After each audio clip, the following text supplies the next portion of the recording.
Hello, I'm Rebecca Marder, an abstract artist. I belong to the Cumbre Center of Creative Arts, a gallery in 3 galleries in Santa Barbara.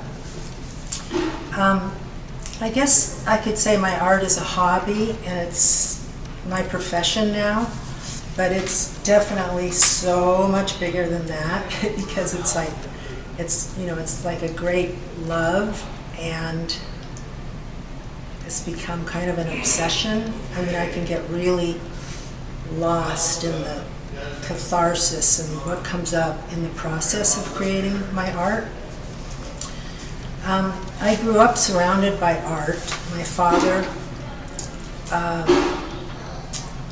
just had his architecture and his art and reverence to artists such as de Kooning and the 20th century artists, Motherwell, Rauschenberg, Pollock, Klaus Oldenburg, Cy Twombly.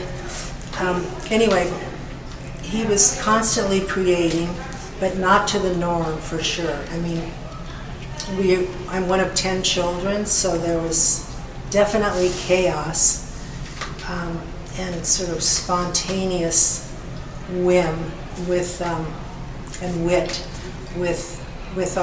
in our home, and needless to say, chaos amidst the creativity. He was friends with a fellow architect, Frank Gehry, and so there was a lot of funny kind of homemade, juxtaposed, positions on design and architecture, far from sleek and or predictable. My father's architecture and art, especially the building in the house, was very much like mixed media. So I see the influence of my father as I combine mediums in my work, mixed media collage. I use paint, acrylic paints, gouache, oil pastels, oil sticks, ink, and graphite pencil, charcoal. And I could say that I seek the kind of abnormal, and I love to abstract my subjects, whether it's a tree or a landscape or an architectural landscape.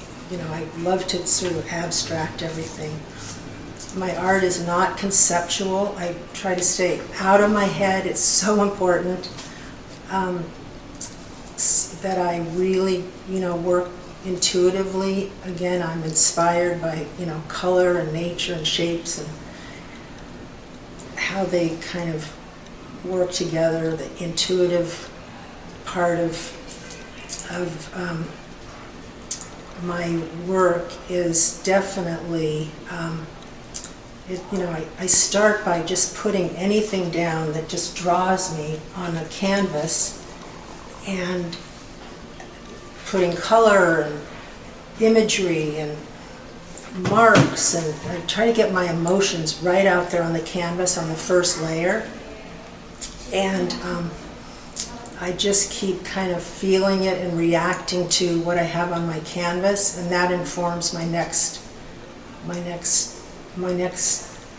move on the canvas. The next thing I'm going to do is directed by what I'm feeling as I'm going. Again, layering, composing and then decomposing. I love to kind of, I sand my work, I scratch into it, I scrape it off with the razor blade thing.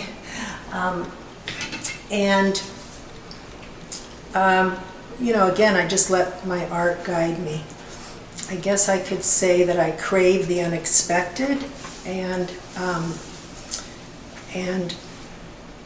I notice that mistakes, like if I make a mistake, a mistake, that means that I'm in my head. So, but yet it's like I catch myself, and then it's like that's where the magic lives, in fixing the mistakes or just recreating over the mistake. Picasso said that if his artwork turns out the way he plans it, then it's not a success. So I have my master's degree in Jungian psychology, which also informs my art, subconsciously and consciously, obviously, archetypically and symbolically. I like exploring the intersection of, opposites, sort of the, disparate imagery, such as geometric architecture, say, versus nature, organic line. The organic lines of nature are so beautiful to see against the urban landscape, as they both fight for viability in space. That really inspires me. The shadows, I kind of notice that I mess my art up. I get that from my father, again. And I kind of, the shadows and then the messy dark parts, there's definitely another side to the coin of everything. And so I like to add light. And, while I'm optimistic and hopeful, I can't ignore what's going on around us in the world, in politics, and the decline or decay of our planet. It's unstable, and it's doesn't feel safe. And I think that I'm inspired again to do art as I, persevere, try to bring new creativity, new growth. So that's something I really find satisfying with my art. So this is an example of how I use collage and paint and different scrapings and, kind of coming back into my work. So this one I'm not loving. So I see that it's shiny here, so I'm going to put some Dorman's wax on it and see if that helps. And that's done, okay. Then I might just wipe that. See how it kind of dulled it? Yep, it's there too. And then I know this is another thing, I can just start playing where I might want to add some,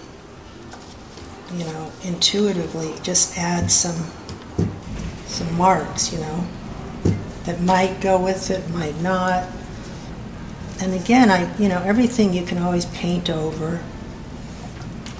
But that's just an example of the spontaneity of my work.